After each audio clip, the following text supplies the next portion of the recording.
그때 예수님께서는 비유를 들어 제자들에게 이르셨다. 눈먼이가 눈먼이를 인도할 수야 없지 않느냐? 둘 다 구덩이에 빠지지 않겠느냐? 제자는 스승보다 높지 않다. 그러나 누구든지 다 배우고 나면 스승처럼 될 것이다. 너는 어찌하여 형제의 눈 속에 있는 티는 보면서 내 눈 속에 있는 들보는 깨닫지 못하느냐?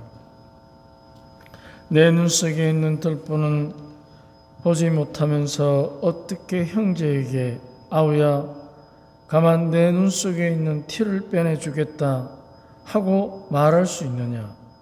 위선자야, 먼저 내 눈에서 들보를 빼내어라. 그래야 내가 형제의 눈에 있는 티를 뚜렷이 보고 빼낼 수 있을 것이다. 주님의 말씀입니다.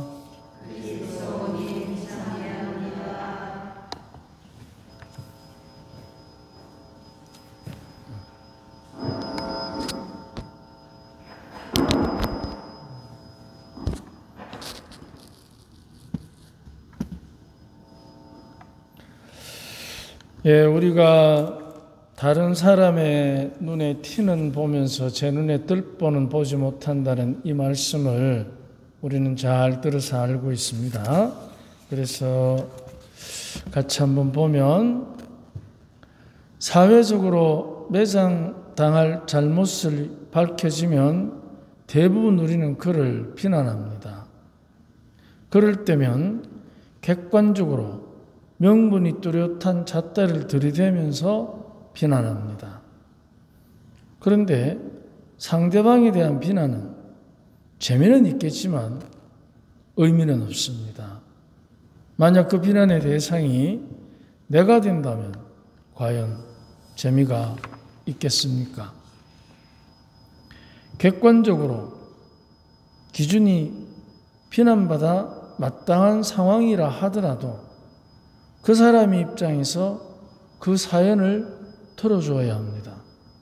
편을 들라는 것이 아니라 진심으로 소통하면서 부정적인 대립을 촉진하면서 분열을 초래하는 악의 세력을 이기자는 것입니다. 바로 우리가 여기에 다른 사람을 비난하게 되면 그 명분이 아무리 객관적으로 또 보편적으로 분명하더라도 비난을 하게 되면 그 비난은 사실 서로가 서로에게 진정으로 필요한 것을 잃어버리게 합니다. 왜냐하면 비난하면서 일치할 수는 없기 때문에. 다만 비난이 아니라 객관적으로 평가하면서 일치할 수는 있습니다. 하지만 주관적으로 비난하면서 일치할 수는 없습니다. 그렇기 때문에 비난이라는 것은 서로가 서로에게 가는 소모전입니다. 서로를 이해하면 비난으로부터 오는 부정적 감정들을 정리할 수 있습니다. 비난은 명약 관화하게 정의롭다 하더라도 악의 유혹입니다. 그래서 우리들이 자신의 들보는 보지 못하고 다른 사람의 티는 본다는 말의 가치가 여기에 있습니다. 아무리 잘못을 저질렀어도 비난해서는 고칠 수가 없습니다. 다만 객관적으로 평가는 할 수 있습니다. 그렇기 때문에 우리는 흔히들 객관적인 평가와 비난을 혼돈할 때가 있습니다. 누가 아무리 욕을 하더라도 그것은 비난일 뿐입니다. 하지만 객관적인 평가라는 것은 우리가 지켜야 될 법이 있고 우리가 따라야 할 도리가 있습니다. 그래서 법과 도리 안에서 분명히 객관적인 평가는 이루어집니다.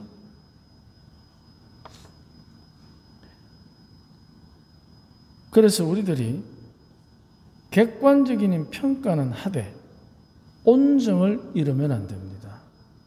그러면 적이 됩니다. 과연 내가 적이라고 느끼는 사람이 나한테 비난을 해올 때 누가 받아들이겠습니까? 다 방어하지.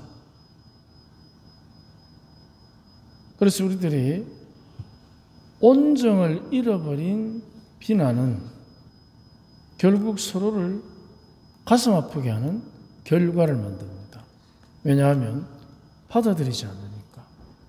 또 온정 없이 비난만 하면 그 사람의 이야기를 듣지도 않고 객관적인 평가도 아닌 그를 비난하고자 반대하고자 나서는 사람들의 편들어주는 것밖에 안 됩니다. 그래서 비난은 그 사람의 적에 해당하는 반대편에 있는 사람들의 편을 들어주는 것이지 결코 객관적인 평가는 되지 못합니다. 잘 한번 생각해 보십시오. 내가 비난받았을 때 그거를 객관적으로 받아들인 적이 있습니까? 나를 욕한다고 받아들이지. 그렇기 때문에 비난은 아무리 명략 관화하게 정의롭다 하더라도 그것은 결코 긍정적인 것이 될 수가 없는 것입니다. 잘못을 저지르면 비난보다는 정당한 판결을 받아야 합니다. 그런데 정당한 판단도 내리기 전에 조성된, 즉 그 반대편에서 조성된 여론을 가지고 비난하기 시작합니다. 그래서 잘못에 대한 합당한 책임을 지울 수 있습니다. 정당한 판결 속에서 합당한 책임을 지우는 겁니다. 이거는 비난하고 다릅니다. 그래서 온정은 잘못을 덮어두지 않고 당당하게 책임지는 힘을 줍니다. 그래서 정당한 판결, 합당한 책임, 당당한 책임, 이런 것들이 함께 가야 합니다. 그런데 우리는 대부분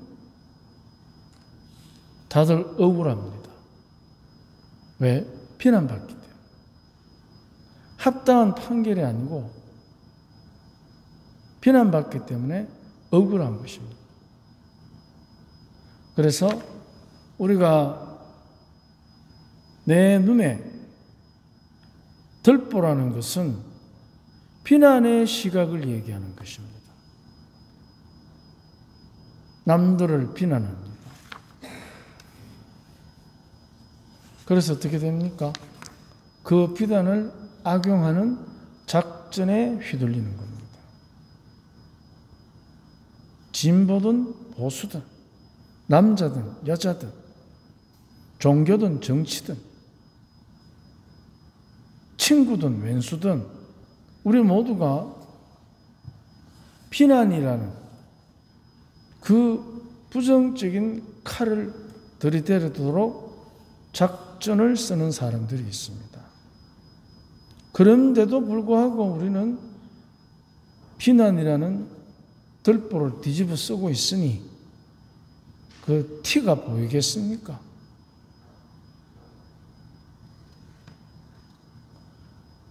만약 우리에게 온정이 없다면 우리는 얼마나 서로가 서로를 비난하는 슬픈 현실을 살아야 되는지 모릅니다.